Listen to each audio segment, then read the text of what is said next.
Welcome back everyone. Welcome to civil services study. ये practice set number 196 है UP PCS के लिए। Practice करेंगे इसमें हम मॉडर्न हिस्ट्री के प्रश्नों पर। देखिए, जितने भी स्टूडेंट बीपीएससी वाले हैं वो इस सीरीज़ से प्रैक्टिस करते रहिएगा। हर दिन 8 मई को एग्ज़ाम है उनका। और इस सीरीज़ की यानी इस यूपी पीसीएस सीरीज़ की आप पेड सीरीज़ प्राप्त कर सकते हो। डिस्क्रिप्शन बॉक्स में मेरा नंबर है, उस पर कॉल या व्हाट्सअप करके, जिसमें मिलेंगे आपको फुल टेस्ट, यानी एक टेस्ट में 150 प्रश्न होंगे। पूरे साल की करंट अफेयर्स उसमें होगी कवर। और ये जो यूट्यूब वाले प्रश्न हैं, इन प्रश्नों को भी हमने उस सीरीज़ में ऐड कर दिया है ताकि इनकी भी प्रैक्टिस हो सके साथ साथ। बाकी 196 नंबर का ये टेस्ट है। एग्ज़ाम से पहले जितने भी टेस्ट आएंगे तो यूट्यूब पे 2 से 3 बार इनका रिवीजन हो जाना चाहिए।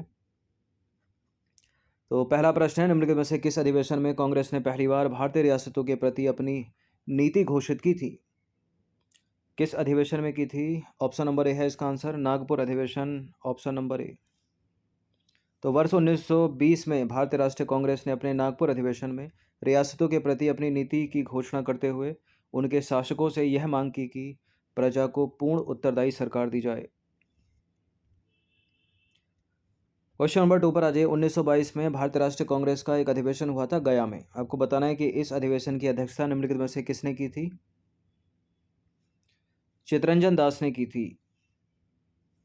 ये नंबर है, इस पर कुछ पूछना हो तो आप कॉल या व्हाट्सअप कर सकते हो मेरे को।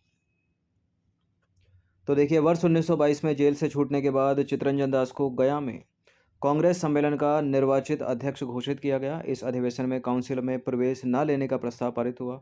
फलस्वरूप चितरंजन दास ने त्यागपत्र दे दिया। क्वेश्चन नंबर 3 पर आ जाइए। निम्नलिखित में से किसने अखिल भारतीय हरिजन सेवक संघ की स्थापना 1932 में की थी?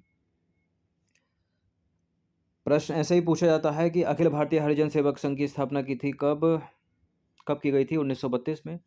और इसका उत्तर है मोहनदास करमचंद गांधी, यानी महात्मा गांधी। डॉक्टर भीमराव अंबेडकर और ज्योतिबा फुले लगाकर इसको गलत मत कर दीजिएगा। तो अखिल भारतीय हरिजन सेवक संघ की स्थापना वर्ष 1932 में महात्मा गांधी ने की थी। क्वेश्चन नंबर 4 पर आ जाइए। भारत के विभाजन के समय भारतीय राष्ट्रीय कांग्रेस का अध्यक्ष निम्नलिखित में से कौन था? भारत विभाजन की बात हो रही है, यानी भारत अलग पाकिस्तान अलग। बंगाल विभाजन की नहीं हो रही 1905 के। जेबी कृपलानी थे। तो भारत के विभाजन के समय भारतीय राष्ट्रीय कांग्रेस के अध्यक्ष थे जेबी कृपलानी। क्वेश्चन नंबर 5 पर आ जाइए। निम्नलिखित में से किसे भारत में साम्यवाद का उच्चतम पुजारी कहा गया है? साम्यवाद का उच्चतम पुजारी कहा गया है पंडित जवाहरलाल नेहरू को। तो देखिए, पंडित जवाहरलाल नेहरू ने के विचारों में मार्क्सवाद सहित समाजवाद का विश्लेषण और व्याख्या मिलती है। नेहरू को भारत में समाजवाद का उच्चतम पुजारी जो है कहा गया है, या साम्यवाद का।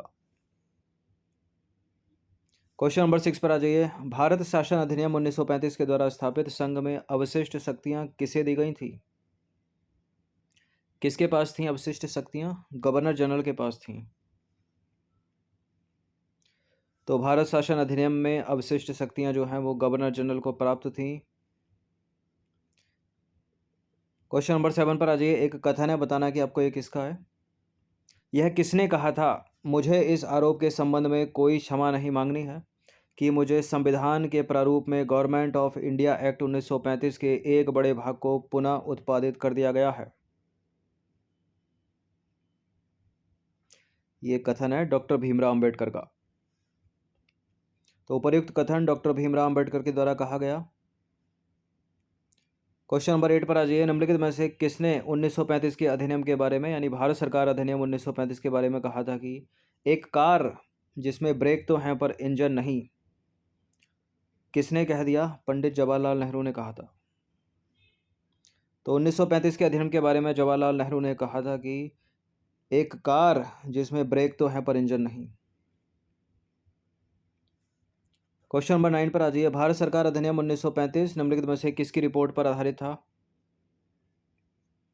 किसकी रिपोर्ट पर आधारित था? Simon commission, option number D. तो देखिए, भारत सरकार अधिनियम 1919 में यह प्रावधान था कि राजनीतिक परिस्थिति का प्रत्येक 10 वर्ष के पश्चात पुनरावलोकन किया जाए। वर्ष 1927 से ही यह प्रक्रिया जो है प्रारंभ कर दी गई और साइमन कमीशन नियुक्त किया गया। साइमन कमीशन रिपोर्ट व गोलमेज सम्मेलन और अंग्रेजी सरकार के द्वारा प्रस्तुत श्वेत पत्र सभी 1935 के भारत सरकार अधिनियम के आधार बने। 10वां प्रश्न है 1919 में जब मॉन्टेग्यू चेम्सफोर्ड अधिनियम पारित हुआ तब इंग्लैंड का प्रधानमंत्री कौन था। ये ऐसे सवाल पूछ लिए जाते हैं कि इस समय ये हुआ तो इंग्लैंड का प्रधानमंत्री कौन था।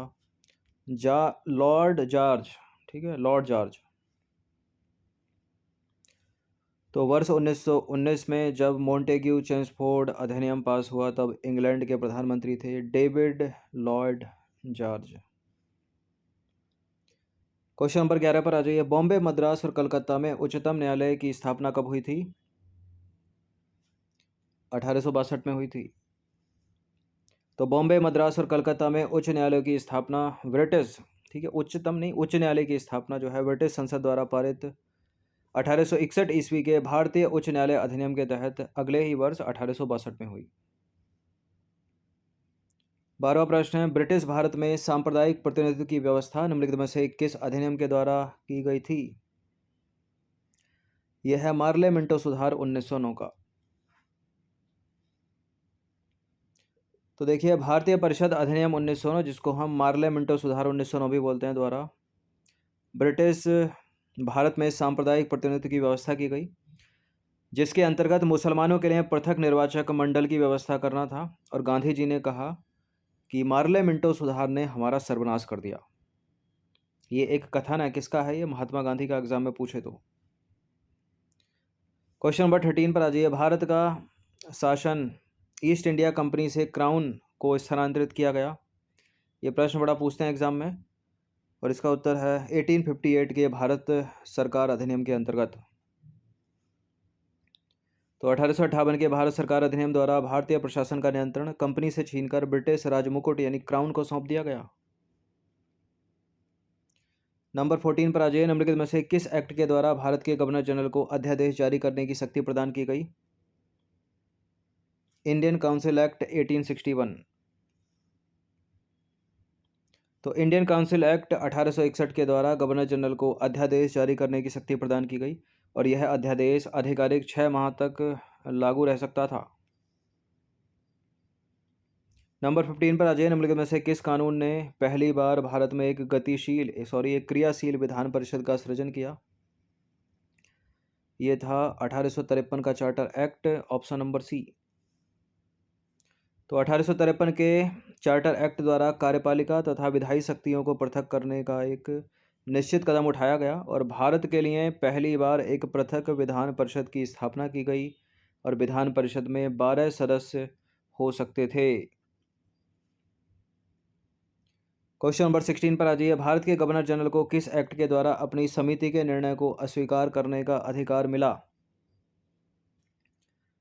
इसका उत्तर पिट्स इंडिया एक्ट नहीं है, ना ही रेगुलेटिंग एक्ट है। इसका उत्तर है 1786 ईस्वी का एक्ट, ऑप्शन नंबर सी। तो देखिए 1786 ईस्वी में एक अधिनियम ब्रिटिश संसद के सम्मुख इस भावना से रखा गया था कि कॉर्नवालिस को भारत के गवर्नर जनरल का पद स्वीकार करने के लिए जो है वो मना लिया जाए। वह गवर्नर जनरल तथा मुख्य सेनापति दोनों की शक्तियां लेना चाहता था, और नए अधिनियम के अनुसार यह सब स्वीकार हो गया, और उसे विशेष अवस्था में अपने परिषद के निर्णय को रद्द करने तथा अपने निर्णय को लागू करने का अधिकार भी जो है वो दे दिया गया। नंबर 17 पर आ जाइए। भारतीय व्यापार में ईस्ट इंडिया कंपनी का एकाधिकार समाप्त हो गया। यह प्रश्न रिपीटेड है, कई बार एग्जाम में पूछा गया है। इस तरह से ही पूछा है कि निम्नलिखित में से किस चार्टर एक्ट के द्वारा ईस्ट इंडिया कंपनी का व्यापारिक एकाधिकार समाप्त हो गया। ठीक है, चीन के साथ व्यापार और चाय को छोड़कर, लेकिन। तो इसका उत्तर है 1813 का charter act, option number C. तो 1813 ईस्वी के चार्टर एक्ट द्वारा कंपनी का भारतीय व्यापार का एकाधिकार समाप्त कर दिया गया, लेकिन उसके चीन के साथ व्यापार और चाय के व्यापार का एकाधिकार चलता रहा। ठीक है, वो कब समाप्त हुआ, वो 1833 में समाप्त हुआ। तो इस चार्टर कानून ने ही कंपनी के भारतीय क्षेत्रों में ईसाई मिशनरियों को प्रवेश की अनुमति दी, 1813 के चार्टर एक्ट ने। क्वेश्चन नंबर 18 पर आ जाइए। निम्नलिखित में से किसने कहा कि ब्रिटिश शासन की सबसे अधिक महत्वपूर्ण उपलब्धि भारत का एकीकरण था। ये कहा था के.एम. पणिक्कर ने। तो ब्रिटिश राज में भारत के एकीकरण पर के.एम. पणिक्कर ने कहा था कि ब्रिटिश शासन यानी अंग्रेजों की सबसे महत्वपूर्ण उपलब्धि भारत का एकीकरण था। क्वेश्चन नंबर 19 पर आ जाइए। स्वतंत्र भारत के प्रथम विधि मंत्री यानी कानून मंत्री निम्नलिखित में से कौन थे? MC शीतलवाड़ नहीं थे, भीमराव अंबेडकर थे, कैलाश नाथ काटजू नहीं है, तेज बहादुर सप्रू नहीं है। तो स्वतंत्र भारत के प्रथम विधि मंत्री कौन थे? डॉक्टर भीमराव अंबेडकर। इस टेस्ट में 20 प्रश्न हैं और अंतिम प्रश्न है ये। भारत विभाजन के संदर्भ में 1947 में नियुक्त सीमा आयोग की अध्यक्षता किसने की थी? रेडक्लिफ ने।